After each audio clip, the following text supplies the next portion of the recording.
अस्सलामुअलैकुम नाज़रीन कराम, आज की वीडियो सिर्फ पठान कौम के बारे में है। हम अक्सर सुनते हैं लोगों से कि पठान तो दहशतगर्द हैं, पठान पाकिस्तान की बदनामी का बाइस बनते हैं। कुछ लोग पठानों को बेवकूफ समझते हैं और अक्सर उनके लतीफे सोशल मीडिया पर शेयर करते रहते हैं और उनका मजाक उड़ाते। बल्कि कुछ लोग तो किसी पठान से अजराहे मजाक यहाँ तक पूछ लेते हैं कि तुम पठान हो या मुसलमान हो, और इस तरह की बहुत सी बातें इस कौम के बारे में की जाती। इसलिए सभी नाज़रीन कराम से ये इल्तिमास है कि वीडियो को आखिर तक जरूर देखें, क्योंकि इस वीडियो में कुछ सबूत और दलील आपके सामने रखने जा रहा हूँ कि जिनको देखने के बाद आप वीडियो के कमेंट सेक्शन में अपनी कीमती राय जरूर दीजिएगा, ताकि हम ये जान सके कि आप क्या सोचते हैं। क्या आप भी ऐसा ही समझते हैं? क्या वाकई ये कौम इन अलकाबात के लायक है या असल हकीकत कुछ और ही है? इसलिए वो तमाम नाज़रीन कराम जो पहली दफा हमारे चैनल पर आए हैं, उनसे इल्तिमास करता हूँ कि हमारे चैनल को सब्सक्राइब कीजिए, वीडियो को लाइक कीजिए, क्योंकि ये वीडियो बड़ी मेहनत से आपके लिए बना के लाया हूँ। शुक्रिया। तो चलिए शुरू करते हैं। Fact number 1। दोस्तों, आज पाकिस्तान दुनिया की 7वीं और मुस्लिम दुनिया की इकलौती एटमी ताकत है। जिस एटम बम के दम पर आज दुनिया पाकिस्तान को नाकाबिले तस्लीम समझती है और पूरा आलम कुफर अगर पाकिस्तान की एटमी ताकत को डरोना ख्वाब समझता है, वो atom bomb doctor Abdul Qadeer Khan की मेहनतों का हासिल है, जो कि एक पठान था। इससे एक बात तो वाज़ेह हो जाती है कि पठान कौम बेवकूफ नहीं हो सकती, क्योंकि बेवकूफ आदमी एटम बम बनाना तो दूर की बात, एक खिलौना भी ढंग से नहीं बना सकता। पठान कौम बेवकूफ नहीं हो सकती, क्योंकि बेवकूफ लोग एटम बम नहीं बनाया करते। Fact number 2। दोस्तों, अब जरा आलमी सतह पे पश्तूनों की हैसियत का अंदाजा लगाते हैं। पठानों की दोस्ती और दुश्मनी दोनों ही मशहूर है। जरा इनकी दुश्मनी की बात देख लीजिए। आप यहाँ से अंदाजा लगा सकते हैं कि हर वो मुल्क जो सुपर पावर बन जाता है, वो और कुछ करे न करे, लेकिन इस कौम से पंजा आजमाई का काम जरूर करता है। न जाने ये शौक क्यों हर सुपर पावर के दिलो दिमाग में उठने लग जाता है, और इस कौम से पंजा आजमाई का शौक उसे अफगानिस्तान की दहलीज तक खींच लाता है। ऐसी ही एक सुपर पावर हुआ करती थी जिसका नाम रूस था। सोवियत यूनियन, जो कि 1 दर्जन से ज्यादा ममालिक को फतह करके अफगानिस्तान की दहलीज तक पहुंचा था।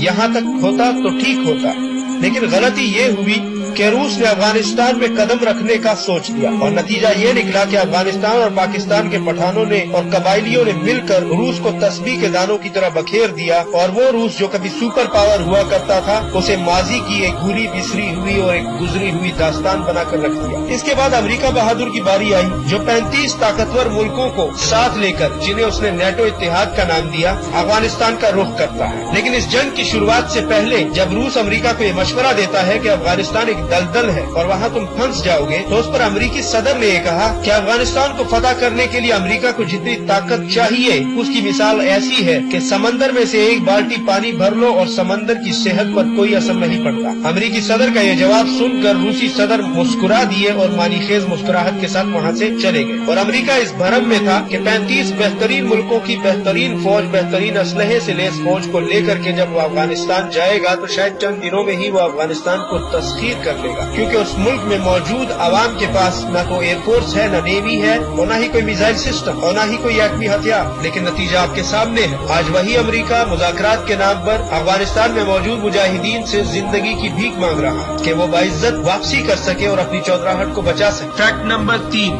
दोस्तों, क्रिकेट को पाकिस्तान में बहुत पसंद किया जाता है। यूँ तो पाकिस्तान ने बहुत से वर्ल्ड कप खेले हैं, लेकिन जीते सिर्फ 2 हैं। एक 1992 में द ग्रेट इमरान खान की क़यादत में जीता, तो दूसरा वर्ल्ड कप मर्द मैदान यूनुस खान की क़यादत में जीता, और ये दोनों ही पठान थे। इसका मतलब ये हरगिज नहीं है कि किसी दूसरे खिलाड़ी ने पाकिस्तानी टीम की कभी क़यादत नहीं की या वर्ल्ड कप का फाइनल नहीं खेला। पाकिस्तानी टीम के दूसरे कप्तान भी बहुत अच्छे थे और बहुत ही मायनाज खिलाड़ी थे। उन्होंने वर्ल्ड कप भी खेले और वर्ल्ड कप के फाइनल भी खेले, लेकिन जीत का सहरा और फतह का सहरा इन 2 खानों के नसीब में आया। जबकि इसके बरक्स कुछ ऐसे खिलाड़ी भी हैं जो मैच फिक्सिंग में, जुए में और दूसरे किस्म के जराइम में पाकिस्तान की बदनामी और इसके नदामत का बाइस बने हैं, पाकिस्तान की शर्मिंदगी का बाइस बने। लेकिन हैरानगी की बात यह है कि आज तक कोई एक पठान खिलाड़ी भी पाकिस्तान की नदामत और इसकी शर्मिंदगी का बाइस नहीं बना, जबकि पाकिस्तान को वर्ल्ड चैंपियन बनाने का सहरा इस कौम के खिलाड़ियों के सर है। और खेल के मैदान में भी इस कौम ने कभी मुल्क की वकार और इसकी इज्जत का सौदा नहीं किया, और पाकिस्तान का नाम इस सतह पर भी रोशन ही किया, जिसका क्रेडिट इस कौम को न देना मेरे ख्याल में संगीन नाइंसाफी हो। Fact number 4। नाज़रीन कराम, आज पाकिस्तान के पास आधा कश्मीर मौजूद है। अगर आप गूगल में कश्मीर की हिस्ट्री को सर्च करें तो आपको इस बात का सबूत मिल जाएगा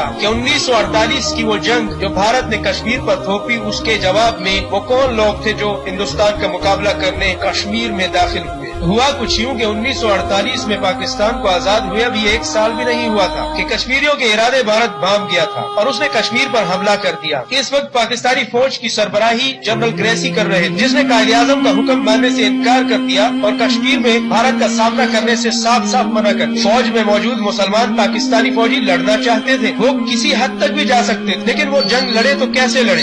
ایک تو پاکستان کو تقسیم کے وقت جو فوجی اسلحہ ملا وہ بہت کم تھا، اور اگر جو تھا بھی وہ اس قدر ناکارہ ہو چکا تھا کہ اس سے ایک مستند فوج کی طرح جنگ کرنا ممکن نہ تھا، اور قائد اعظم محمد علی جناح کے پاس اس سے علاوہ اور کوئی آپشن نہیں بچی تھی کہ وہ کشمیر پر اپنی عوام کے ذریعے ہی حملہ کرے۔ لیکن سوچنے کی بات یہ ہے کہ وہ ملک جس کی آدھی سے زیادہ عوام ہجرت کر کے بے سر و سامانی کے عالم میں آئی ہو، جن کے پاس نہ تو گھر ہے، نہ ادویات، نہ خوراک اور نہ ہی اسلحے کو چلانے کی تربیت، بلکہ وہ عوام جو ابھی تقسیم کے وقت کے ہونے والے دنگے فسادوں میں اپنے پیاروں کا غم بھی نہیں بھلا پائے تھے، وہ بھلا ایک جنگ کے لیے کیسے تیار ہوتے؟ ایسی صورت میں پاکستان کے قبائلی علاقوں کے بہادر پٹھان جو صدیوں سے ان علاقوں کے رہائشی تھے، ان کے پاس خود کا اسلحہ بھی تھا اور ان کی جنگی تربیت کرنے کی ضرورت نہیں تھی، کیونکہ ان کی جنگی مہارت میں شک کی گنجائش نہیں تھی۔ وہ بہادری میں اپنی مثال آپ تھے۔ انہوں نے کشمیر پر حملہ کر دیا اور کشمیر کے اندر قبائلی پٹھانوں نے بھارتی فوج کا ڈٹ کر مقابلہ کیا اور انہیں پیچھے ہٹنے پر مجبور کر دیا، اور جن کی قربانیوں اور ان کی جنگی مہارت اور صلاحیتوں کے بلبوتے پر آج ہمارے پاس آدھا کشمیر موجود ہے، جسے ہم آزاد کشمیر اور گلگت بلتستان کے نام سے جانتے ہیں۔ تو اس سے یہ ثابت ہوتا ہے کہ پٹھان قوم نے اس ملک کی حالت جنگ ہو یا حالت امن، اس کی عزت اور وقار اور آبرو کے لیے قربانیاں دی۔ 1948 کے بعد 1965 میں ایک بار پھر پاکستان اور بھارت کے درمیان جنگ کی شروعات ہوتی ہے، لیکن اس بار پاکستان کے پاس ایک مضبوط اور بہادر فوج جو کہ مستند طریقے سے جنگ لڑنے کے لیے پورے طریقے سے تیار تھی، موجود تھی۔ یاد رہے کہ جنگ عظیم کے بعد سب سے بڑی ٹینکوں کی لڑائی پاکستان اور بھارت کے درمیان 1965 کی جنگ میں، جس میں پاکستان کی بہادر افواج نے کمال کی بہادری دکھا کر دشمن کو عبرت کا نشان بنا دیا اور پوری دنیا کو یہ پیغام دیا کہ پاکستان اپنے سے 5 گنا بڑے دشمن کو بھی اس طرح زیر کر سکتا ہے اور اسے چھٹی کا دودھ یاد دلا سکتا ہے۔ ناظرین، اس جنگ کی اہم بات یہ تھی کہ اس جنگ میں پاکستان کے ہر علاقے کی عوام نے بھرپور حصہ لیا اور دشمن کا مقابلہ کیا، اور قبائلی عوام نے بھی اس جنگ میں پاک فوج کے شانہ بشانہ کھڑے ہو کر میدان جنگ میں بھارتی فوج کو فنا کرنے کی قسم کھائی۔ لیکن اس جنگ میں قابل غور بات یہ بھی ہے، پاکستان کے سربراہ فیلڈ مارشل ایوب خان تھے۔ فیکٹ نمبر 5 دوستو، اگر فلمی دنیا کے چمکتے ہوئے ستاروں پہ نظر ڈالیں تو آج بھی دلیپ کمار یعنی یوسف خان کو ہندوستان میں پوجا جاتا ہے اور فن کا دیوتا مانا جاتا ہے، جبکہ آج کے دور میں تینوں خان یعنی سلمان خان، شاہ رخ خان اور عامر خان کو کون نہیں جانتا۔ دلیپ کمار یعنی یوسف خان اور شاہ رخ خان کا تو تعلق بھی پشاور سے۔ اب سوچنے کی بات یہ ہے کہ ہندوستان جس کی آبادی 130 کروڑ ہے، یعنی 1 ارب 30 کروڑ انسانوں کا ملک ہے، آخر کیوں صرف پٹھان ہی بالی ووڈ کے بادشاہ ہیں؟ کیا 130 کروڑ انسانوں کے پاس ان خانوں کا یا پٹھان اداکاروں کا کوئی ہم پلہ کیوں نہیں آ سکا؟ یہاں سے بھی پٹھانوں کا یہ دعویٰ سچ ثابت ہوتا ہے کہ وہ جس میدان میں قدم رکھ دیں اس کے بادشاہ بن جاتے ہیں، یعنی نمبر 1 بن جاتے ہیں۔ فیکٹ نمبر 6 دوستو، اکثر لوگ ازراہ مذاق پٹھانوں سے پوچھتے ہیں تم پٹھان ہو یا مسلمان ہو؟ تو جناب اس حوالے سے بھی اس قوم کی تاریخ جان لیجئے۔ پٹھان قوم کی جڑیں بنی اسرائیل سے ملتی ہیں، جو کہ شریعت موسیٰ علیہ السلام اور یوسف علیہ السلام پہ، لیکن جب جناب رسول اللہ صلی اللہ علیہ وآلہ وسلم تشریف لائے اور ظہور اسلام ہوا تو بنی اسرائیل کے ان 12 قبائل میں سے ایک قبیلے نے اپنے سردار قیس سمیت ہی اسلام کو قبول کر لیا اور مسلمان ہو گئے۔ اس لیے پٹھان جدی پشتی مسلمان ہے، یعنی آپ کو پٹھان قوم میں کوئی بھی غیر مسلم نہیں ملے گا۔